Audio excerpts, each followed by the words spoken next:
Welcome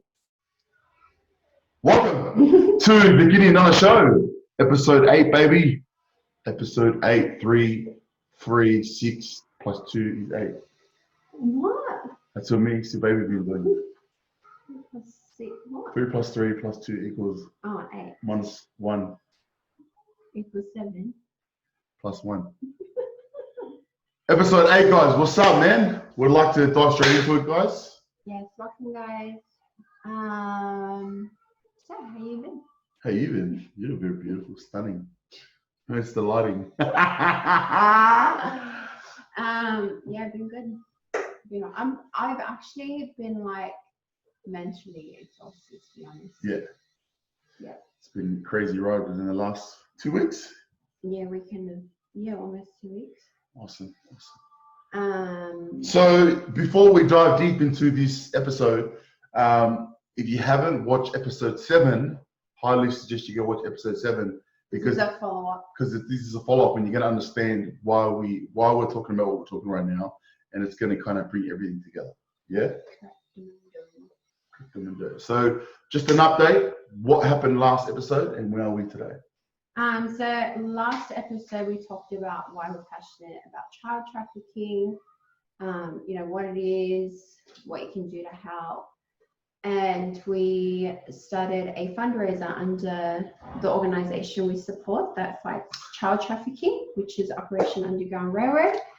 And we had a goal of $1,000, and we won't tell you the results till later. There's a bit of a hook one there. So, yeah. Man, but before that, it was so good to see other people supporting the movement, eh? Yeah, it was really cool. It's been such a cool experience for us. Like I've been like sharing on my socials and whatever, more than I have in the past. Yeah. Just because, you know, just kind of being fired up about it even more recently. But it's just been like really cool since that episode. Just like people messaging. Yeah, man. Much love, man. Much love and support. Definitely. That was crazy. Yeah, it was really good. And So, look, what we want to do going into this episode is maybe just want to answer a couple questions, maybe some common questions that people might have around this topic, which is child trafficking. Child trafficking. So, and or human trafficking. Human trafficking. Yeah. And so we want to talk more about it, but we just like put 4 questions together. If you guys have any more questions, like put it below, and Nashja here will do her best to answer those questions. But I think one of the questions, and I think I'll just ask you, and it'll be good to also hear your feedback below, is like, so what is child trafficking and where does it happen? Maybe that's a question that people might have, and they're like, you know, what is it? So child trafficking or human trafficking is when, you know, someone is taken against their will and they're trafficked, so they're basically sold. Yeah. And I think the one that we're most passionate about is sex slavery. Yeah. You know, sex slavery is just like one aspect under the umbrella. So before we get into this, man, I just want to say this. What? So you're saying, and I know this, but I'm saying I just want to kind of people to understand that this is happening in 2020. Yes. That people are being sold.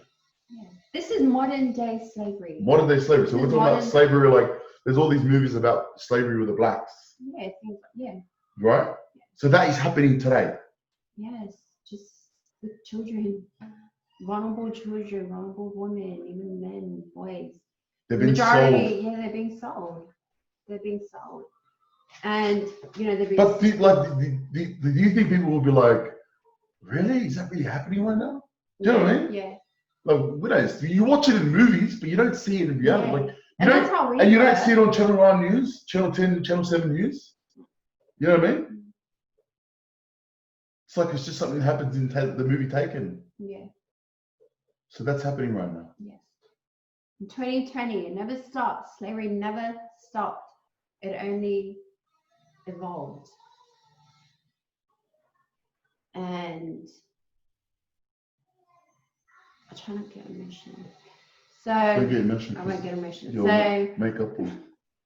So so sex slavery is just one aspect under the umbrella of trafficking. And then you have,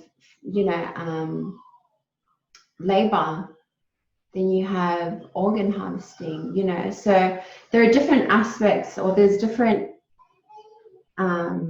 things that children and women can be used for once they're trafficked out to people and once buyers purchase them. But to think that majority of them, or 10 million of them, are sex slaves is 10 million sex slaves. Wow. About 10 million. So there's like 30 million slaves worldwide, and about 10 million of them are children. Sorry, 10 million of them are children. Sorry. So these 10 million of children, they're taken, they're stolen, they've been sold by their parents, or relatives, or close family friends, or they've been. What do we say? What I was telling you about boyfriends. Or what we're talking about? They actually it's like a harvested. They've got a place where they've actually harvested these children. Oh, you're talking about what Andy Priscilla shared. Yeah. Yeah, so they have. But the same way that it's kind of like they have like the same way houses. They breed, pigs and chickens. They have the same kind of thing that they breed children. Yeah. And they bring them through that system. Where they have women who just bear children, they have kids that aren't documented. So it's easy for them just to use the child for whatever sick thing they want to use them for, and then just get rid of them, or be done away with them when they're done. It's crazy. So it's really it's an ugly thing that's happening. It's an ugly topic. It's an ugly topic, yeah. But I think the reality is that it's happening. It's happening, though. It's happening, and I think the second question that I wrote down here was, some people, maybe you've heard this for the first time. Yeah, even for myself, when I heard this for the first time, I was just like, what did you think? Like, I was like, really? Like it's like a sickening topic. Like, you don't want to even think about it. You don't even want to be like, it's like, you're just like, oh, like, really? You're like, we've got kids. For me, I'm like, no way that happens. No way children are raped. No way babies are raped. No way, no way. Right? Yeah. So and you don't want to embrace it. You don't really want to embrace that idea because it's such a sickening act. But I think, how does it make you feel? Or how do you, when you first learned about it, like, what were your feelings? Of course, frustrated, mad, pissed off. Yeah. Angry, man. Like. But you don't want to look into it more. You kind of don't want to look into it more because it's such a cringing topic. It's not something that is positive. And so I personally think that other people would have this reaction. Yeah. So why did you continue to look into it and become passionate about it? I think obviously because it's my kids, it's my kids, but I think you have to lean into it. It's one of those things you have to lean into it to truly grasp like what's really happening. Obviously the first time I heard about it, I was like, what, really? But then as you continue to understand and as you continue to dive deeper into it, it becomes comforting, because then I'm like, we need to do something about it. You know what I mean? Rather than avoiding it, I'm going to do something about it, and we're going to do something about it. And when you start to think and lean into it, and you realize that you're not the only parent, you're not the only mum and dad or parent out there or adult out there that wants to do something. Yeah. So they're blurring us out because we're talking about this. It's such an empowering. It becomes empowering because it's like these children are relying on us. You know what I mean? Yeah. And first of all, it was like cringy, but then as it continued, it became empowering because I'm like, one was the only one that's passionate. There's so many other people, and as we can see, there are so many people out there that are passionate for these kids. And so I highly suggest, like, this might be cringy to you, but once you lean into it, it flips and it becomes an empowering topic that, you know, as we can see in your journey. You know what I mean? Yeah, I think it's so, because it's like depressing or it's so sad, it's such a dark topic, like you can't wrap your mind around that people are just so evil and so capable to do such an evil act. Like it's hard for you, it's almost like you're in denial that it even happened. Like if you have not known anyone that does those type of things, it's going to be a shock to yourself. And I think initially it was, but then it's like once you kind of learn or hear a little bit about it, it's hard to just sit back. It's hard to sit back and just like turn a blind eye to it. They're children, you know, so I think in a sense, and Tim Ballard said this, like, in a sense, you've got to lose a little bit of your innocence. You have to, you know, so that you can understand the depth of child trafficking, so you can understand the depth of sex slavery, so you can understand the depth of, like, what these children go through. Do you know what I mean? So, yes, at first it's hard, and yes, at first it's horrific, but when you go into it, it's like,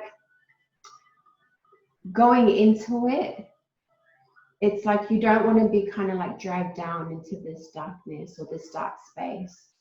But I just know, like, once you go in, it's like you bring light to that dark space. You bring light to that topic, because then your mentality shifts and it's like, okay, something has to change. I need to do something about it. What can I do about this to help stop this? I think Russell, you shared something about that. And he said when he first found out, he had the same kind of reaction. But then he realized, as he dived deep into it, he realized that this needed to shine. There needs to be light shined upon this topic and bring awareness to this, because it's like a room, just a dark room full of cockroaches. Once you bring light in, all the cockroaches scatter.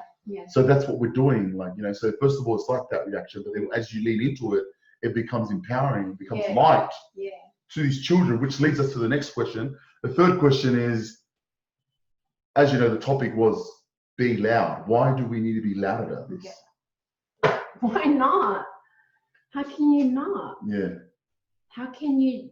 I don't understand. Like I said, like, once you know, you know. There's no going back. Like, once you know, you know. You're responsible. You're responsible. We're responsible as parents. We're responsible.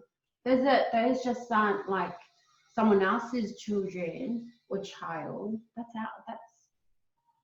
our child, you know. And they're voiceless and they're learning. They no one hears them, you know. No one's rallying for them. No one's putting them on the news and things like that. So what was that story that you said yesterday about that one undercover agent that he went undercover? So they've got these undercover agents that go in and act as buyers for these kids. And so what was that thing you had the experience with that kid that gave them the nut? So my friend Paige went to Tim Ballard's kind of rally yesterday, one that he had in St. George. And he shared a story where one of the undercover operators went in, you know, they act like buyers, and so, you know, and as they were about their mission, there was a little girl there who kind of just felt something. Obviously, she felt something, and she had written with this undercover operator buyer, and she had written a note, and she slipped it to this undercover agent, and it said, "Please help us." And it kind of reminded me when Tim Ballard went on the first mission to find Gardi. If you don't know the story, go to Tim Ballard, you'll find videos on it, things like that. But when he went into that orphanage, and there was a young boy that just kind of followed Tim. So Tim, like, you know, took him by the hand, and then they were just kind of walking around. I think he was kind of showing him, like, you know, the area, the premises, and the little boy had a girl that was following Tim and him, and it ended up being his sister. And, you know, fast forward many years, Tim was able to adopt that same boy and his sister, who are now his own children. But that story that my friend shared yesterday just reminded me of that, because I'm like, man, these children know. You know, they're so innocent, they're so pure. They know when, like, good is in their midst, you know. And I know that, you know, as we do things for them, I know that they'll be able to feel of our love for them, you know. I think, like, just doing it, just somehow they would just, like, feel like a bit of hope in them, you know, just to help them, like, keep going, or, you know, things like that. Yeah. So why do we need to be loud about it? Why is it important at these times to be loud? Because no one's doing anything. Our government leaders, they're not doing enough. You know, they're not doing enough, and there's no one else to speak up than us. Children can't speak up. Do you know what I mean? So who's left? Like it's like we're the middlemen. Like, we need to speak up for them. Like, and that's why it's important for us to educate ourselves on this topic, so that we can spread awareness, so that we can share what we know. You know, you can't fight something that you don't know. Don't know. You know, you don't know what you don't know. Yeah. And so it requires sacrifice a little innocence, educate yourself. We go to these websites. There's Our Rescue. There's plenty other organizations that you can learn from. Then once you learn, then start to spread awareness. You know, whether online, offline, in your circles. And I think just going back to the topic, why we need to be loud, is because it's such a big thing right now. Yeah. That's But it has been $150 billion. $150 billion annually a year. It's worth. That's how much money they're generating every single year. So what does that mean? It means that no one really was doing anything about it. The governments were really doing anything. There was no one like Our Rescue Timbala out there that's putting, you know what I mean? So they were getting away with everything. Yeah. That's why there's so much money generating. And so that's why it spread so quickly. No one knew about it. And so what Timbala and what we're trying to do right now is get loud about it, to slow it down somehow, but to end it, to get them to understand it, for the government to hear. I think one thing that Tim Ballard said yesterday on the live training thing is, he said that the same thing with the blacks, you know, when they found out with racism, right? When Abraham Lincoln said, you know, with racism, it didn't just stop then and there. No, people didn't stop.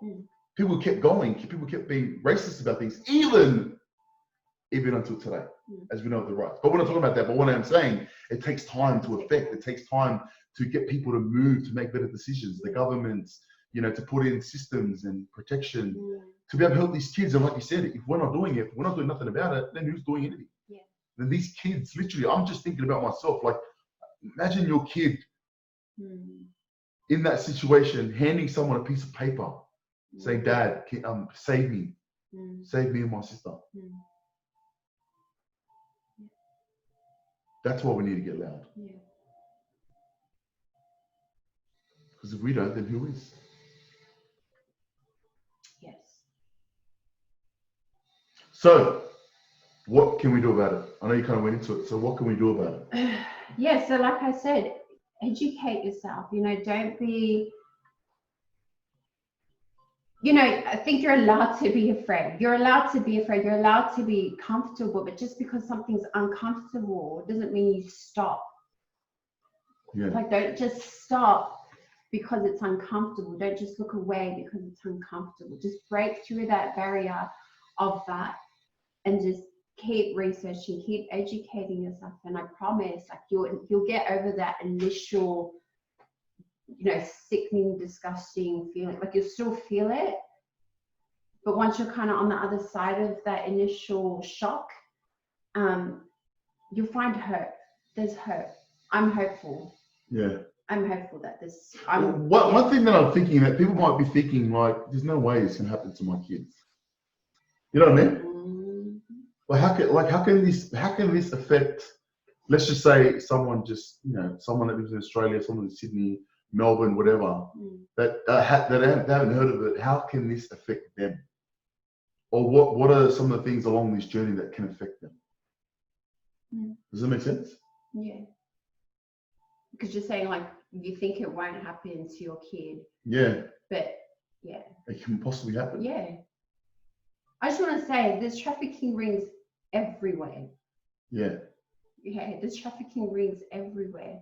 There's pedophiles. We're talking mainly about sex slavery. There's pedophiles everywhere. And let me just be brutally up front and straight up, right? In this Polynesian community, our Polynesian community, I'm telling you, I guarantee you, there's someone that you've heard, or your uncle, your auntie, or someone within your own circle that you've heard that has done something like this, right?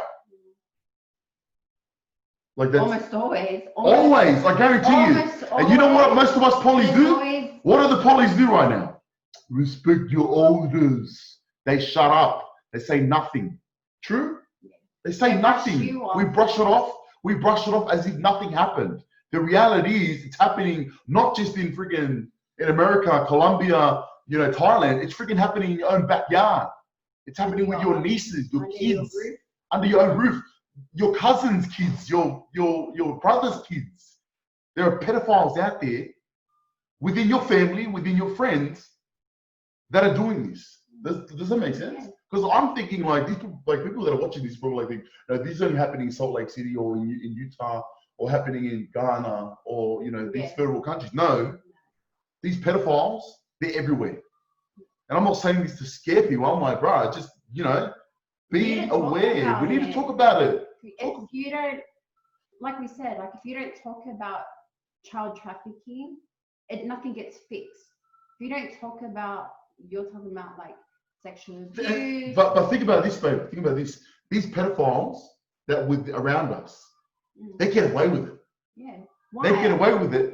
Why do they get away with it? No one talks. Because no one says anything. Everyone's scared. Oh, just my family. Respect your parents, bruh. Are you serious? Are you serious? Like there's a difference between respecting people because they respect you, and there's a difference between you taking advantage of that respect. You know what I mean?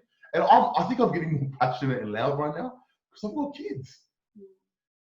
I don't care who you are. I don't care who you are. The church, I don't care. Family, my brothers, my parents, my uncle, my auntie, I don't care. My first priority as a father is to protect my kids. And if I know my nieces, I'm going to protect them because they're young. They're vulnerable. They're vulnerable. They don't know. You know what I mean? Right. And I think I want to say that loud and with passion because I know it's a big issue within the Polynesian community. Maybe not, but we just turn a blind eye. We just like, oh, it's not really happening, brother. Yeah. It's happening. And if it's happening, say something about it. Because if you don't say something about it, that same person, male, female, is that same person that's doing it not to one, gets away with another one, takes another one, and then guess what? That little kid is traumatized for him or herself for the rest of their lives because you chose to be quiet. And I say that with passion, guys. I say that with passion because I'm like, bro, like these kids, they're relying on us. And that's why I say it's not just happening in America. It's not just happening in third world countries. It's happening in your own backyard. And if you choose to be quiet about this, that's on you. That is literally on you. Not just you, but us as parents. Yeah.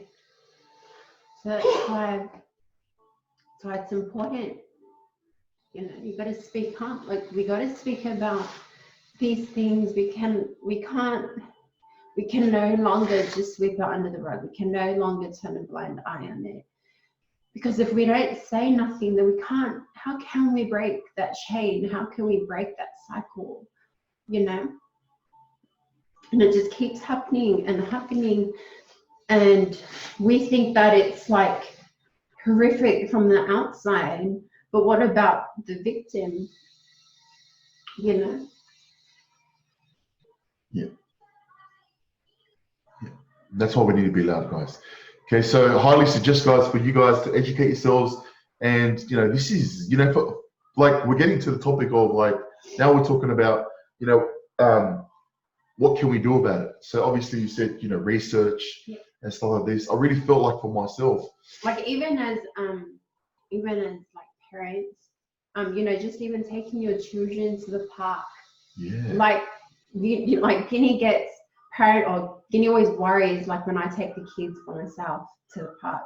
But I'm like, my mother bear instincts are always like on, like I'm ready, like to fight, to run, to like I'm always ready like that. Like, and I might sound paranoid or psycho, but I'm like, no, like I'm leaving nothing to chance. So I'm always alert. And you don't want, and we're not trying to scare people. Like, you don't live in fear. It's like, if you prepare, you shall not fail. Like, if you prepare, you're going to have confidence in life. Like, so for us, we've just built this rhythm of, we know this is a possibility that will happen. We're not naive. It can happen. So shopping centers, but even, our children are still young. But you might be watching this and you might have kids who spend a lot, like a little bit older, who spend a lot of time, like, on their smart devices. And, these predators are smart. Like, they know how to groom. They know how to groom. They know how to act as a boyfriend, or they know how to make, your child feel good. They know what to say to try and like manipulate your child into like doing certain things, like sending photos or maybe a video, and then they know how to use that against them to like send more. So even with online safety, even online safety is so important. And I think I just want to say this, in our day and age, in this like, hi baby, what do we call this era with technology or social media, the internet, like, 10, 20 years ago, it used to be, you got to keep up with your kid, like, so that you can like run around in the park and like keep up with them that way. Nowadays, the way that you got to keep up is that, but you got to keep up with them like with technology. And how do I use social media? How do I navigate through Snapchat? How do I navigate through TikTok? Like, what is my child doing on the internet that I need to know about? So you need to keep up with the times. You need to keep up with your children. Why? Because you need to protect your children. You don't want to get a phone call ever. You don't ever want to get a phone call, or you don't ever want to make a phone call and be like, I don't know where my child is. Yeah. She said she was going to meet up with someone. I don't know where she is. I don't know who that person is. And so there's a lot of resources out there that you can educate yourself on, like what to be aware of 100%. with online training. Again, you can go to Our Rescue's website and do the trafficking science course, which teaches you what to look for, what to do. Even in Australia, there is a number that you can call if you see like suspicious activity, that you can a number that you can ring, I guess, to call it in. So yeah, that's the kind of stuff that you need to educate yourself on. It's important. Like, we live, this is our world, whether we like it or not. This is our reality. And like you were saying, like, you need to be prepared. You need to be aware. So yeah. So what can we do to help? Because you might think that the big cases are overseas or whatever. Like, what can we do to help? Yep. Mommy, you want to talk about pornography? Okay, I'm coming. What can we do to? Yeah, so I think you can become a volunteer. You can become a volunteer. There's a lot of resources out there. You can be a volunteer. You can pay for monthly subscriptions. You know, the donations, they're not profitable, so they're relying a lot on donations. You can bring awareness. You can do, you know, you can share a video, share one of Tim Ballard's videos, share this video if you want, you know, and just even if you're just bring awareness to others, especially to other mothers, those within your circle. You know, it doesn't have to be on social media. You can just bring up a discussion and say, hey, did you know about this? Did you hear about this? Just so other parents can just have aware. They're just like, oh, okay, so you know their antennas there, like they're aware of what's happening. And I think even if you know something is happening in your family right. with the family predator or say it, however man. you want Speak to, it up. you Speak know, up, man. that needs to be addressed, because if you don't address it, it will happen again and again and again until it's too late. Yeah, you have to. You have to. So it's non-negotiable. Those are the kind of things that. And we've been through that journey, and it's tough. We're not saying it's so easy, but it's necessary. It's necessary. It's like moving upon what's good for you. It's like what's good for that kid. Yeah. What's good for any other kid out there. Nothing else matters but those kids. Right. You know what I mean? So, and I think also one thing that you could do for those couples out there, and I think we spoke about it in the last segment, Everall, we spoke about this one thing, and I think it's important as couples to have a conversation around this, because an open conversation, and not just once, you know, continuously over time, and let it become normalized, is about pornography.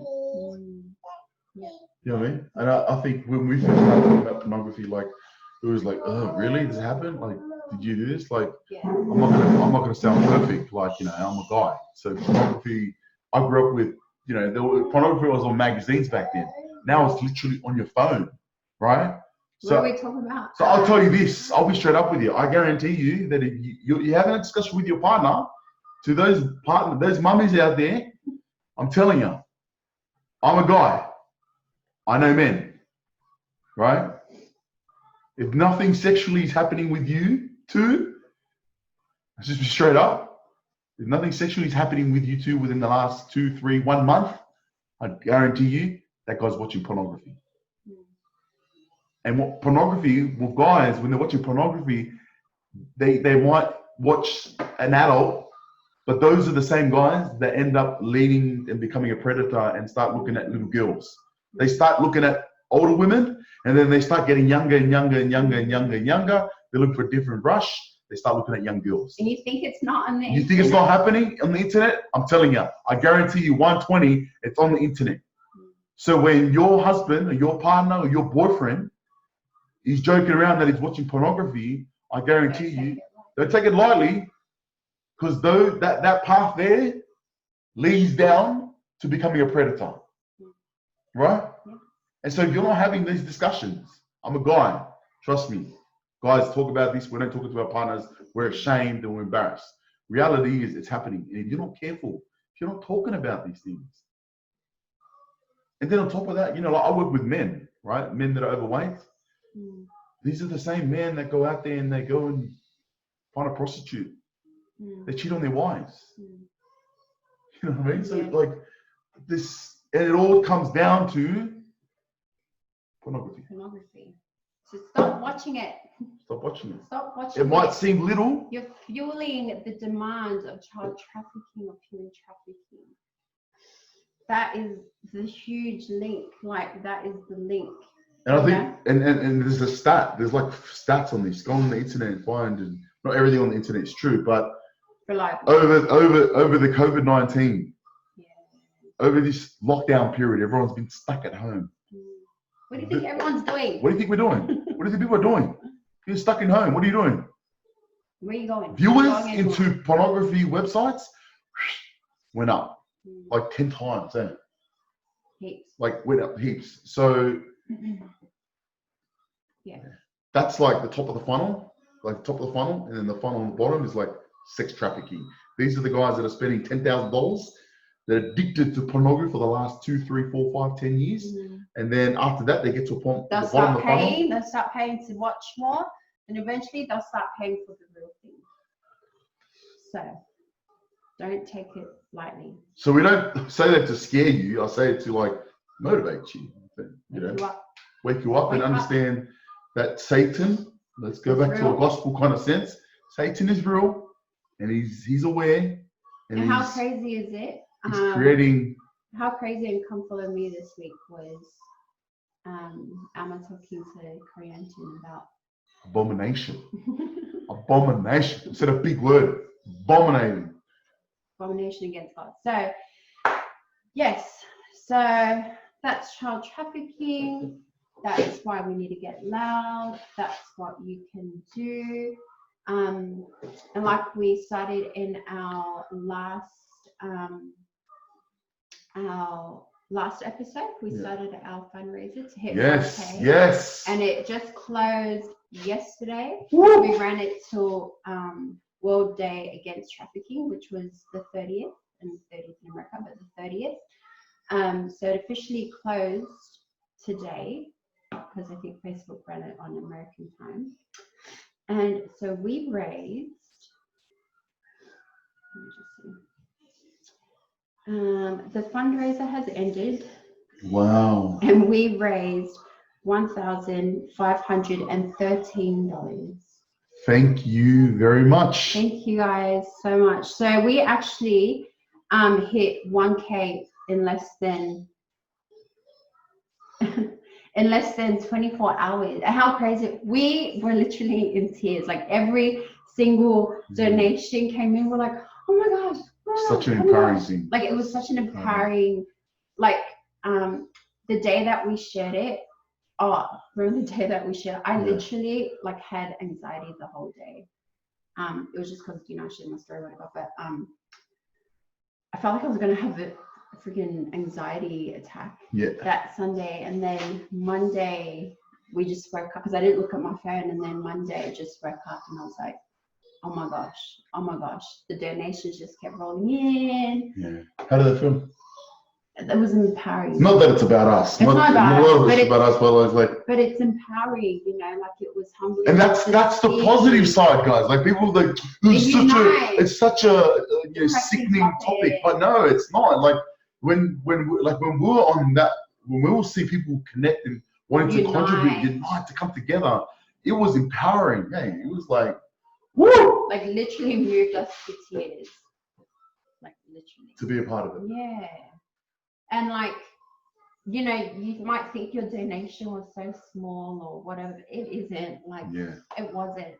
And like, we don't even see any of that money. Like that goes straight to like our rescue. But like just seeing those numbers roll in, we're just so grateful. It was just so humbling to see like, this is the impact that you can have when you speak up about something, when you get loud about something. You might not be passionate about this, but you might be passionate about something else. Like, it was just cool to see making a difference. So, in the last episode, what did we say we were going to do? Yeah, so what she said, all right, so what she said is we're going to match it. If we get up to, our goal was $1,000, and if we got to 1,000, we're going to match $1,000. And so it's $1,500. And $13. $13. So we're going to match it $1,000 of all the money that we have. We're going to match the $1,000. We're going to match our goal. We're going to match our goal, which is $1,000, because we wish we had more money, right? When the police here decides to make us. So we're going to match. We're going to match. We're going to put $1,000 on top of the $1,513 to be able to donate to our rescue in behalf of. So on behalf of all those that donated, we won't be donating it under our name. We'll actually be donating it under all those who donated to our fundraiser. So that's our little gift. I know it might not seem a lot, but that's just kind of our most littlest way of saying thank you, because honestly we appreciate it. Like we felt so much warmth and just empowerment. It was just so empowering, honestly. And you know, like World Day Against Trafficking was yesterday, and you know, there's kind of been like so much hype compared to last year, but it doesn't end here, guys. Yeah. You know, just keep doing what you're doing, keep learning, you know, keep learning, share what you know, online, offline, sign up to do monthly donations. We'll be incorporating it into the business. Thanks, guys. Anything else you want to say? Appreciate you. I appreciate you. Thank you. Do you? Yes, every day. All right, there you go, guys. Much love of Ato, and make sure to like, comment, subscribe. We don't really say that, but you know, share this. Thank you guys so much for sharing our last YouTube episode. Thank you to those who personally messaged me. Those were some very heartfelt messages. I appreciate all of them. And yeah, much love, guys. Let's end child trafficking. Let's smile.